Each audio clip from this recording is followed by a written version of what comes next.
from Gardening with Creekside. Today we're going to spend a little bit of time here at the chicken coop. You just saw me go ahead and plant some fall annuals here in front of the coop of the girls. You know I do like to spoil my girls and give them a beautiful landscape to look out the coop and the run with. So that is what we did. I'll show you those in just a second. Also, we are going to plant 2 new hydrangeas because someone may have killed 2 shrubs this summer.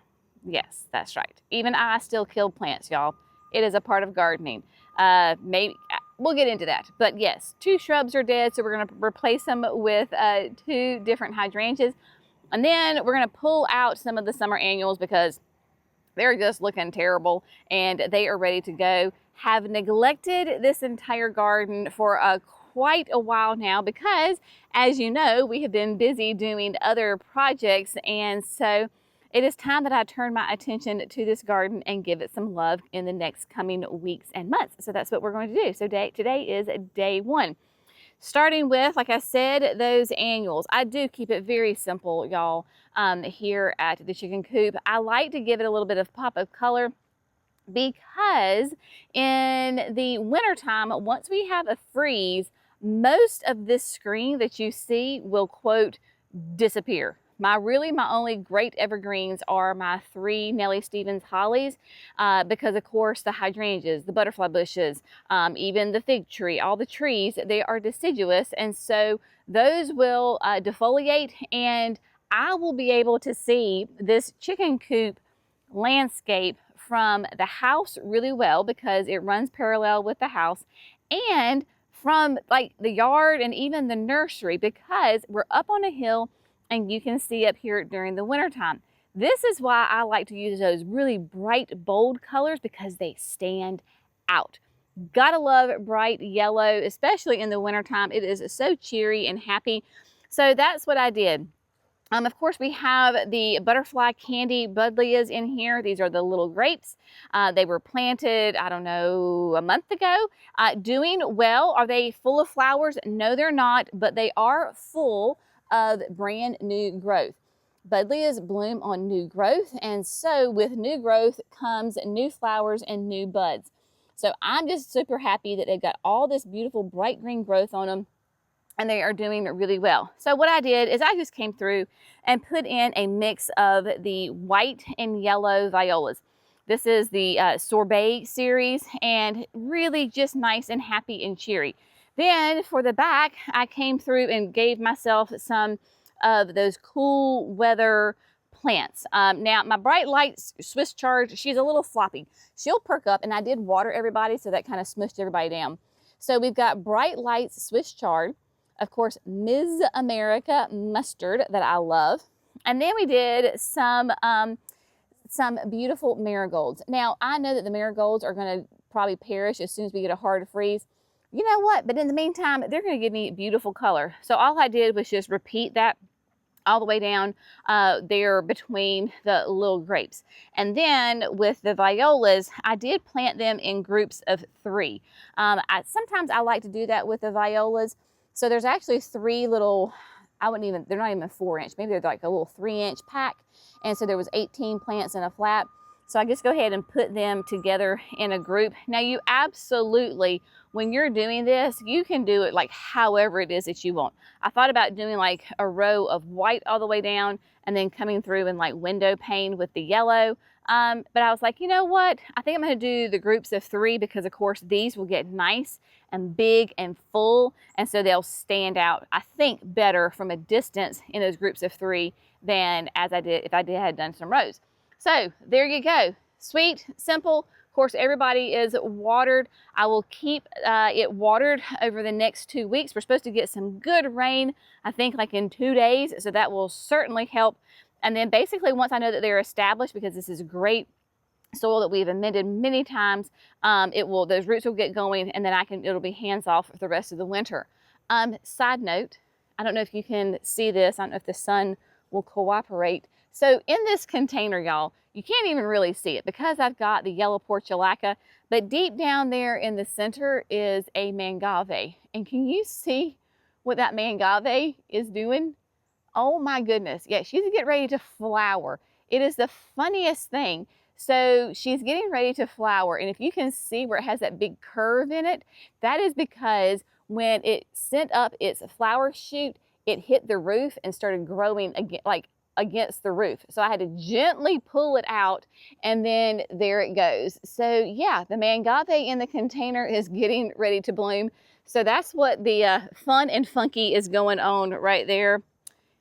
There you go, my friends. All right, let's talk about hydrangeas and shrubs that perished. May they rest in peace. All right, so this is kind of what I call the island bed, because it is an island. It's a very large island, but in the back I have a little access road where I can do Johnny. So this is like a kind of an oval shaped bed, and this is where, well, the whole garden needs some attention, but we're gonna keep it focused today. So I had planted a 9-bark in the late winter, early spring. Can you see the brown sticks? Yeah, she's a goner. So I knew it was going to be iffy because I am on the border of being too hot. But I was like, you know what? You don't know unless you try, because gardening is nothing but one big giant science experiment. So let's just try, because I have a 9-bark down by the fountain. Oh my gosh, full sun, flourishing. The thing loves life. This guy was, I guess this location where I have it was just too much, and she was like, yep, no, thank you. So I'm going to pull her out. What we're going to do is put an eclipse hydrangea. Now the eclipse, y'all, she's been living in this pot. She has been in my stash for a year. So she looks pretty darn good for being in a pot and moving around throughout our property for over a year now. So the eclipse is really cool because it does have near black, super dark purple foliage. Now it's a little green because I did have her in another spot. She didn't get as much sun. So this is that little kind of that conundrum, the yin and yang of the garden, is that she needs the sun to have that really rich, deep near black foliage, but I am in the south, and so we got to be careful about that. It's hardy in zones 5 to 9. We'll get like 3 to 5 feet tall and wide. So it's that big leaf macrophylla hydrangea. We've had many customers, many friends that when they planted it, they have it in full sun. It's doing great. It's thriving. So I feel confident to put this in here that it will do well, especially this time of year, because this is when I like to plant hydrangeas. So Eclipse is going to go in there, will be stunning with that black foliage, and then they do like raspberry flowers. They're color specific, so it doesn't matter what your soil's pH level is. It'll be great. And so that 3 to 5 feet tall and wide will be really nice right here. I think that this camellia is going to go there. That's the Just Chill camellia from Proven Winners. We had it in a container at the nursery. We pulled it out, put it in that black pot. So I think, I'm not doing it today, but at some point it's going to go into that spot right there. So that's the hydrangea. You can see I've got annuals in here. We're going to pull them out. So this is, I've got Cleome. I've got 2 patches of Cleome. I'm going to leave my pretty lantana for right now because the butterflies are loving it. So the lantana can stay, but I got another sad patch of Cleome right here, salvia right here that's going to come out. So all of those we're just going to go ahead and rip out. And then I have another hydrangea. And so this hydrangea, y'all, I killed her. This was a gift from my sweet friend Tina. So Tina, I'm sorry, but Haas Halo did not survive. I don't know what happened, but it's clearly dead. So tis life, y'all. So you can see what's left of Haas Halo as far as the sticks right here. So yeah, gone. I mean, like gone. So we're going to replace it with Gatsby Glow Ball. Gatsby Glow Ball, of course, is that brand new oak leaf hydrangea from Proven Winners. I planted one in the backyard. I'm going to plant one here because it'll handle the sun. This is kind of a funky spot as far as that it gets sun, but it also gets some shade in the afternoon, which is really nice. And so that Gatsby Glow Ball is going to be one of the most petite, really nice compact oak leaf hydrangeas, 3 to 4 feet tall and wide. course, does those creamy white flowers early that it turns to a lime green. And then our oak leaf hydrangeas will give us beautiful burgundy, gorgeous, deep red foliage this time of year. In fact, I have an oak leaf over here that's turning red. Beautiful. So it's going to go right there. It will be fine as far as size-wise in that 3 to 4 foot range. I have a little peony right here. I need to cut her back. I have a Just Chill, the double white camellia right here. This is just a weed. It's a volunteer something that needs to be removed. And then I've got the Everillo grass that is in a pot. So obviously that can be moved because it's just in a pot. And then we have the Let's Dance Blue Jangles, which will be in that like 3-ish foot wide range as well. So these two can kiss each other. So we have got Gatsby Global. So what I am going to do, as I always do when I am planting in my landscape, I have got my 2 must-have tools with me. So I have got, first and foremost, the Biotone. This is that starter fertilizer. This is great. It has the mycorrhiza in it. It has beneficial microbes. Love it. Use it all the time. So we're going to use that, of course. And then I have got the Jenny's Edition auger. You can tell that this thing, y'all, is well loved. It probably needs a little cleanup, a little tune-up, but because it has that heavy-duty tip, it can go through the clay soil, and this is the DeWalt 60-volt battery that has the E-clutch.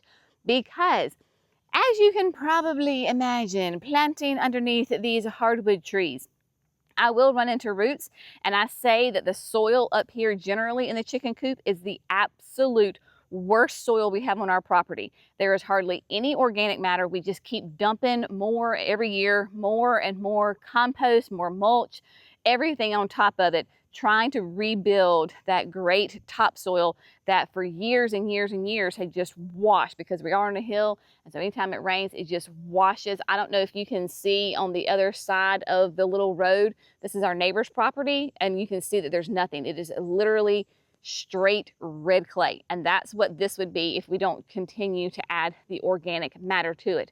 And in fact, if you can see somewhere, yes, the bright blue palette over there, that is my outdoor ultra outdoor planting mix. So with both of these, I'm going to go grab a bag and amend the hole and top dress around them. So that is what I'm going to do, and then we're going to rip out the annuals, and I will meet you back here in just a minute.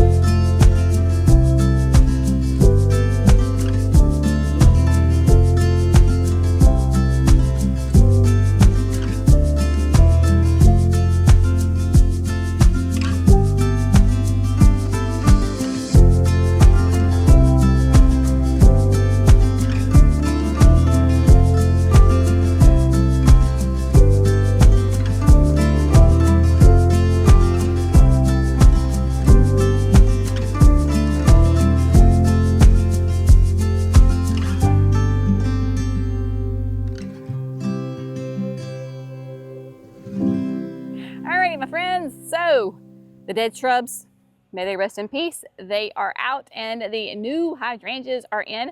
Jerry came over, so he lent me some muscle and helped me get these guys in. Very excited about this, y'all. I'm telling you, I preach it all the time. Fall is a great time to add your hydrangeas, especially those of us who are in those warmer zones, because we're going to get some more consistent rain. That soil was very, very dry. Hence why I did that little trick, right? So this was, we learned this as an old farming trick back when we were growing vegetables for the farmer's market. One of our sweet neighbors, who just was a long time farmer, taught Jerry this trick. I think he taught Jerry this trick. Anyway, you put the plant in the ground, but before you put the soil back, you fill the hole up with some water. So it's easy because I have my hose link right here, and I can easily fill up that hole. So that way you get water all the way around the roots. The soil around it is completely saturated. You don't have to worry about runoff, because when the soil is super dry, sometimes the water will just run off before it begins to saturate down into the hole. So by doing it this way and doing it multiple times as you add each layer of soil back, I know that those hydrangeas, that they have good water around their roots and the surrounding soil. Like I said, today's Monday, Wednesday is supposed to rain, so hopefully we'll get some good rain and everybody will be happy. I think the eclipse is going to be really fun right here. You know, this garden, y'all, is what, 2 years old, I think. It's not 3, I think it's 2. Maybe we're going into year 3. And so it is new and it is evolving. And this area right here, it does struggle because there is no irrigation. We're dealing with a ton of tree roots. The soil is terrible and we're on a hill. So that means that I have to amend, and water until my roots get really well established. Which really can be, honestly, with a shrub, you know, at least a year, possibly 2 years. And then once they kick in, then we are good. So I think this will be fun to have this nice dark color right here, because I've got some panicle hydrangeas around here. I've got a native azalea, we've got viburnums, there's a Japanese maple back there, and then of course, if we put the camellia there, then that will go quite nicely there as well.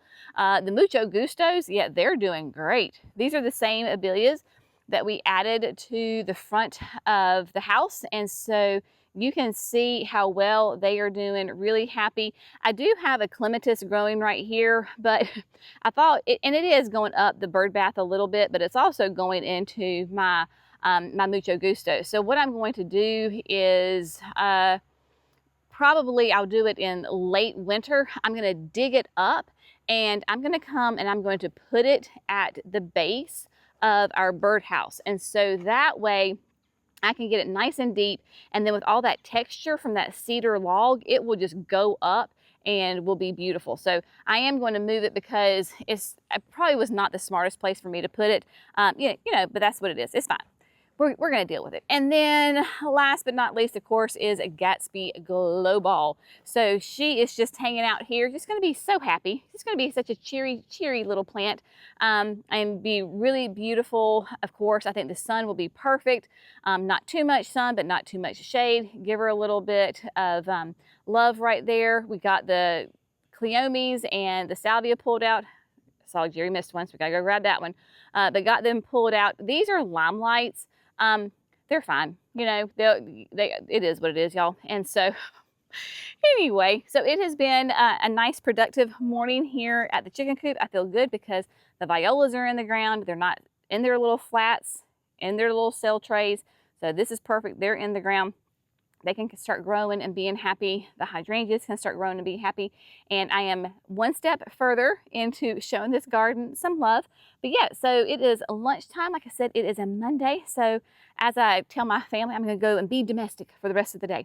So we got to do some vacuuming. We got to go to the grocery store, going to the car wash. Our car wash just got upgraded. So it was closed last week. I'm telling you, y'all, that was the best thing. One of the best things I've done for myself is I bought a monthly membership to the car wash. So it's unlimited washes. So you could go in like every day if you wanted to and wash your car. It's the little things that make me happy. So they, like I said, they were closed last week. So I get to take the old girl for a wash and a vacuum and all the things. So, you know, those little things that make you feel good, go for it. So if this makes me feel good, as always, if this has made you feel good, if you will like and subscribe to Growing with Creekside, that way you don't miss those 5 videos that we do each and every week. As always, we so appreciate you. Y'all go have an absolutely fantastic, amazing day. Makes today so great that yesterday gets jealous. We'll see you in the next video. Bye, friends.